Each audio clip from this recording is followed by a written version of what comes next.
Hi everyone, welcome to Kitaabi Cabins. मेरा नाम वाणी है and in this episode I am going to recommend you 5 more reads that you can finish in one single day. And I have tried to limit this selection of books to world wars. So all of them were written either during World War One/2 or were written after the World War One/2. The first book that I want to recommend to you is The Great Gatsby. Now, the book actually made me question a lot of ideas that surround love and romance, particularly in this book. You will realize it once you finish reading the book. But it's a great commentary on the different classes of people, especially in America, that came to be after the World War. And what makes this particularly beautiful, and you would know this because I think most of you would have seen the movie is not very different from the book. In fact, the movie actually is wonderful and it's one of the finest adaptations I've seen to come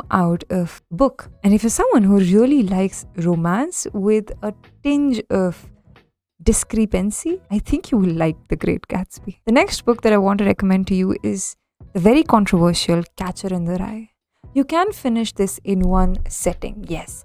And this was also one of the books that came after the World War and surprisingly had nothing to do with war. It was actually a book about teenage hormones. Our protagonist is a 15-year-old who's very reluctant to go back to school, is very reluctant to be like other kids and wants to find his own individuality, and the whole book centers around that.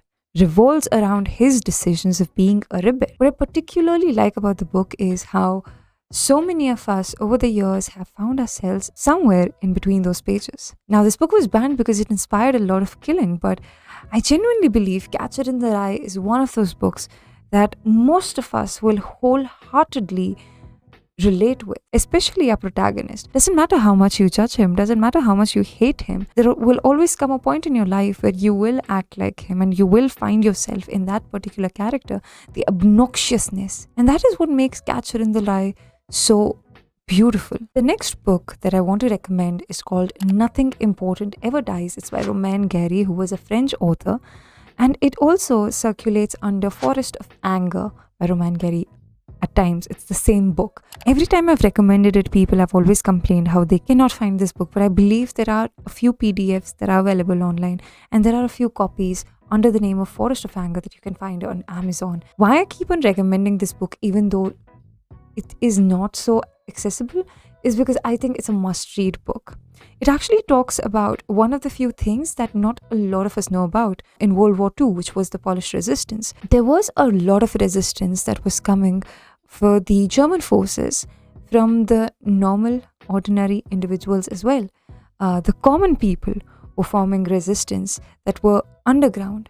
And this book particularly covers the Polish resistance, which was actually very helpful in winning the war for the Allied forces. Now, Nothing Important Ever Dies is a beautiful take on war, yes, but it's also a book about a teenager who has never learned what love is because the war started soon after he was born. So everything that he's seen in life is lost. He lost his parents, he lost his family, and he's never known love, care, etc., etc. That is until he discovers music and he realizes for the first time in life that he is afraid to die. And that makes the book so unique and so beautiful in its treatment of war. And that is why I recommend it to everyone in a heartbeat, because I think it's one of the most essential readings you can do when it comes to a topic like war. The next 2 books that I'm going to recommend to you are graphic novels. The fourth one is Mouse, which we collectively read in a book a month last year during the month of May, I believe. And it's a beautiful take on the Holocaust. And I would recommend it to everyone if you want to get into graphic novels or if you want to understand war, the after effects of war, the guilt that people who have survived war carry. Go read Mouse.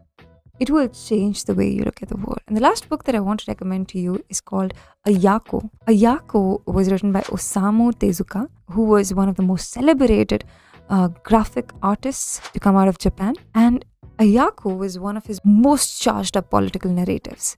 It follows a girl whose family has to go through the aftermath of World War II in Japan. The book is not so much about her as much as it is about the life of women and the aftermath of what war has done in Japan, how things have changed, how the mafia is working, and how there are different lords in different zones, and gives you an insight about how things changed after war, especially in a region like Japan. So, these were my 5 recommendations. I hope you liked them, and I will be back with another recommendation for you in my next video.